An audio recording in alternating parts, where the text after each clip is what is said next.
So this is a Metasys UI. As soon as you log into the website, which will be provided to you, this is the first screen you'll see.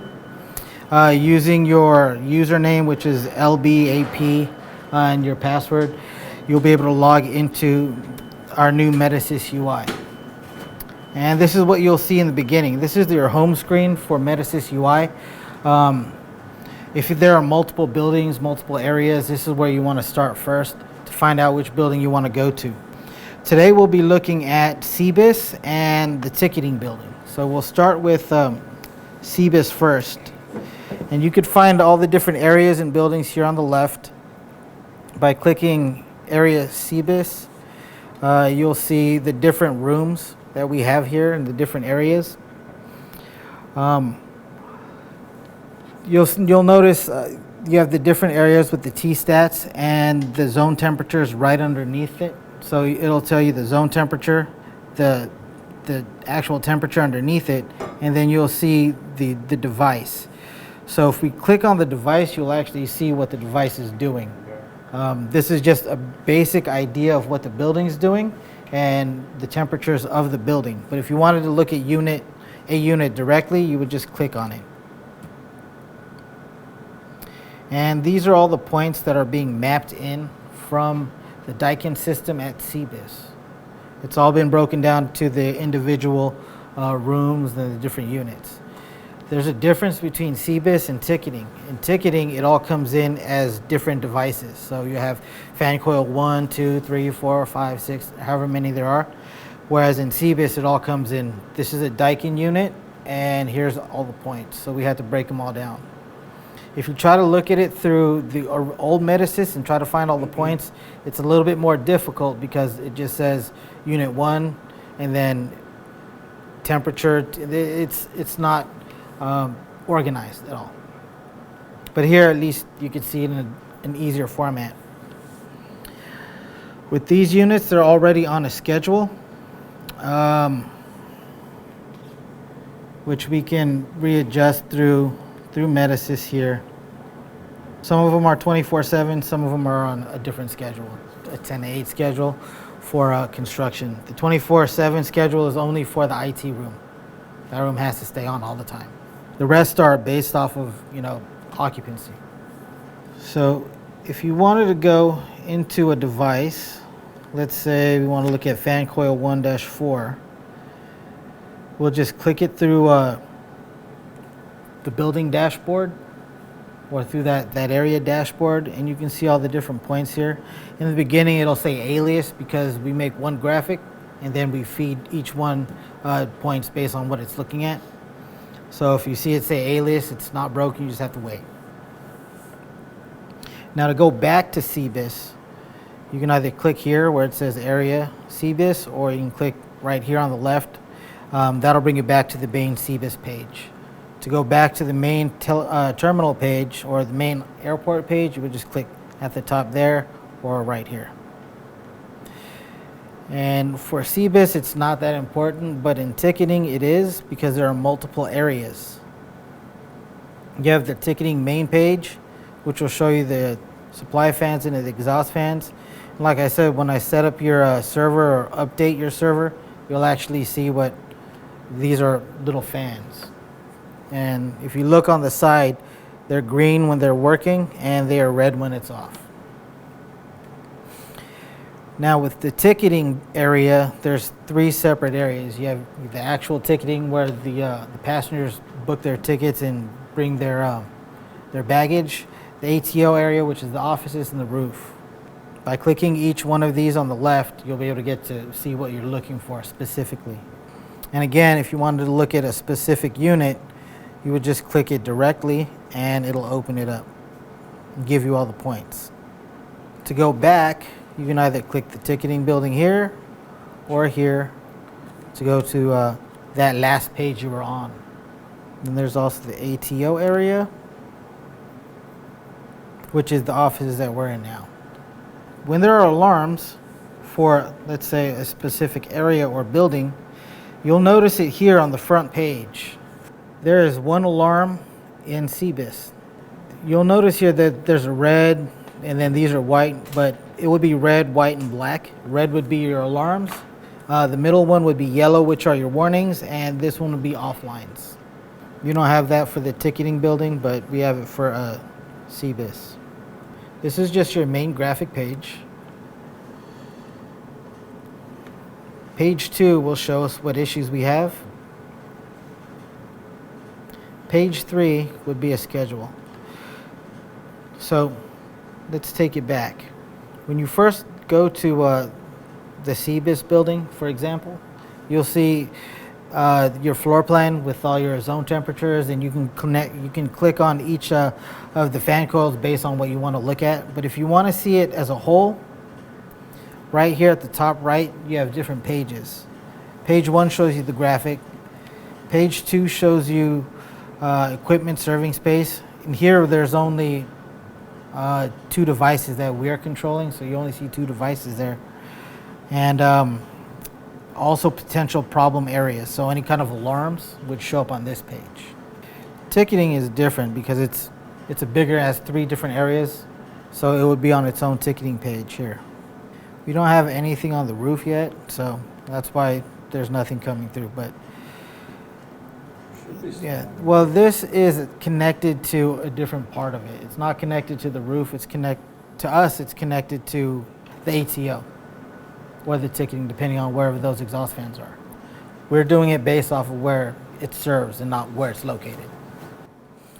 As you can see here, there's no issues with ticketing or the ATO. We didn't see any alarms or warnings on the front page. And if we go to page 2, we'll see different like overrides. There's an alarm status on there, but yeah, these are all overrides here. So anytime there's an override or something, it would be on potential problem areas or your equipment summary. The overrides here are your unoccupied cooling and heating set points. We just overrode them so they stay at whatever value they wanted them to be at. We can change them, but I don't know if that would actually change them. It was overridden just to make sure they stayed at 80 and 64. So it's not like a control override, it's just a set point override for unoccupied. It won't heat until it's below 64, and it won't cool until it's above 80. So when the building's unoccupied, it won't actually turn the unit on and go into cooling until it's above 80. We have 2 schedules.